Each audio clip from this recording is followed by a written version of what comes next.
قرآن میں گرامر کی غلطی ممکن ہے نہیں ہو سکتی ہے۔ اصل میں تھوڑا سا شاید یہ سائل کے ذہن میں کچھ وسوسہ پیدا ہوا۔ اصل یہ ہوتا ہے کہ دیکھیں گرامر جو مارز وجود میں آتی ہے، جب ہم عربک گرامر کو جمع کرتے ہیں تو ہم اس کے لیے بطور دلیل قرآن، حدیث، پھر اہل اللسان کا کلام، حتیٰ کہ دیہاتی جو لوگ تھے، اعرابی صحابی جو تھے، عربی لوگ تھے، چاہے وہ صحابی ہوں چاہے غیر صحابی، چونکہ ان کا کلام بڑا فصیح و بلیغ تھا اور وہ بڑی فصیح عربک بولتے تھے، تو بعض اوقات گرامر کے ثبوت کے لیے ان کے اقوال کو بطور دلیل پیش کیا جاتا ہے۔ یہ مطلب جو بھی نحو پڑھتے ہیں انہیں پتہ ہے، ہم علماء پڑھتے ہیں، ہمیں معلوم ہے۔ اس کا مطلب یہ ہوا کہ گرامر سے قرآن و حدیث کو نہیں دیکھا جائے گا، بلکہ قرآن و حدیث تو خود گرامر کو مارز وجود میں لانے کا سبب بنتے ہیں۔ ہاں یہ ضرور ہے کہ آپ نے گرامر مارز وجود میں آئی، مثلا 100 جملے آپ کے سامنے آئے، آپ نے نتیجہ نکالا کہ بھئی مثلا یہ اس طرح ہوگا، یہ اس طرح ہوگا، فاعل مرفوع ہوگا اور مفعول بہ منصوب ہوگا، لیکن پھر 101واں جملہ ایک اعرابی بول رہا تھا اور اس نے فاعل کے اوپر نصب پڑھ دیا، تو آپ نے کہا یہ کیسے ہو گیا؟ ایک میں مثال دے رہا ہوں آپ کو، یہ کیسے ہو گیا؟ تو پھر ہم یہ نہیں کہیں گے اس نے غلط کہا، بلکہ ہم کہیں گے کہ ایسے بھی ہوتا ہے، یہ خلاف قیاس، خلاف قانون اس نے کہا، غلط اس کو پھر بھی نہیں کہیں گے۔ اور اس پہ بڑی دلیل یہ ہے کہ اللہ تعالیٰ نے ارشاد فرمایا کہ اِنَّا نَحْنُ نَزَّلْنَا الذِّكْرَ وَإِنَّا لَهُ لَحَافِظُونَ، بے شک ہم نے ہی اس قرآن کو نازل کیا اور بے شک ہم ہی اس کی حفاظت کرنے والے ہیں۔ لہٰذا یہ ہو ہی نہیں سکتا کہ قرآن پاک میں کسی بھی قسم کی کوئی غلطی باقی رہ جائے۔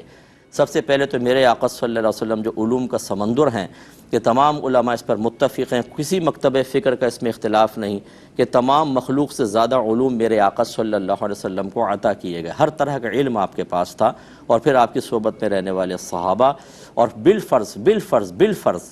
بالفرض نبی کریم کی توجہ نہ رہی تو وہ قرآن کے نزول کا زمانہ تھا، فوراً اللہ تعالیٰ کی طرف سے وحی نازل ہو جاتی کہ اس کو ٹھیک کیجئے، یہ الہام فرمایا جاتا ہے، جیسے کہ بہت سارے امور میں ہے۔ ایک دفعہ نبی کریم صلی اللہ علیہ وسلم نالین پہن کے چونکہ نماز پڑھاتے تھے، پڑھا رہے تھے، تو درمیان نماز میں سرکار نے اپنے نالین اتار دیں، صحابہ نے بھی اتار دیں۔ سرکار نے بعد میں پوچھا کہ تم نے ایسا کیوں کیا؟ عرض کی آپ کو نماز میں ایسا کرتا دیکھا تو ہم نے بھی کر لیا۔ رحمت کونین صلی اللہ علیہ وسلم نے ارشاد فرمایا کہ ابھی جبرائیل میرے پاس آئے تھے، انہوں نے بتایا کہ آپ کی نالین میں کچھ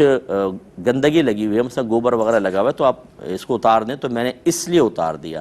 جو رب اپنے حبیب کریم صلی اللہ علیہ وسلم کی نالین میں لگے ہوئے معاملات کو دوران نماز اس کی تصحیح کے لیے جبریل امین کو بھیج دیں، تو آپ سوچئے کہ قرآن جیسے عظیم کتاب جس نے آخر تک رہنا تھا، اس کے اندر یہ کیسے ہو سکتا ہے کہ غلطی ہو جائے اور پھر وہ باقی بھی رہے؟ تو اس کو غلطی نہیں کہتے، اس کو کہتے ہیں خلاف قیاس یا خلاف قانون استعمال،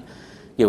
اس کو غلط کبھی بھی اہل لسان کے استعمال کو کبھی بھی نہیں کہیں گے، اور نہ قرآن کو۔ اللہ تبارک و تعالیٰ نے قرآن کی حفاظت کا خود وعدہ فرمایا، لہٰذا اس میں کوئی تبدیلی، کوئی خرابی ہو ہی نہیں سکتی ہے، بلکہ خدا نہ خواستہ اگر کوئی باقاعدہ عقیدہ یہ رکھے کہ قرآن میں غلطی ہو سکتی ہے، یہ تو اس نے اپنے مذہب کو کمزور کر دیا، کیونکہ اب تو غیر مسلمین کو کہنے کا موقع ملے گا کہ تمہارے قرآن میں غلطیاں ہیں۔ اس کا مطلب یہ قرآن جب ایک غلطی تمہارے اپنا کوئی آدمی کہتا ہے تو پھر دوسرے تو بدرجہ اولا وہ کہیں گے اور بھی خرابیاں ہو سکتی ہیں، تو لہٰذا ایسی کوئی بات نہ کہی جائے۔ اور قرآن پاک بالکل زبردست قسم کے فصیح و بلیغ کلام ہیں، اور یہ ایسا کلام خود سوچئے کہ اگر اس میں کوئی غلطی رہ جاتی تو اس زمانے کے کافر جو تھے وہ خاموش رہتے؟ وہ تو ڈھونڈ رہے تھے کوئی چیز کہ کسی بھی طریقے سے اسلام کے اوپر اٹیک کرنے کا موقع ملے، لیکن وہ بالکل خاموش رہے، بلکہ انہوں نے تو قرآن کی فصاحت و بلاغت کو دیکھ کر متحیر ہو گئے، متعجب ہو گئے کہ یہ تو اس جیسا کلام تو انسان کا کلام ہو ہی نہیں سکتا۔ تو اگر معاذ اللہ غلطی ہوتی تو اس قسم کے جملے تو نہ کہتے۔ تو امید ہے کہ آپ بات سمجھ گئے ہوں گے۔ ایک بھائی نے پوچھا تھا کہ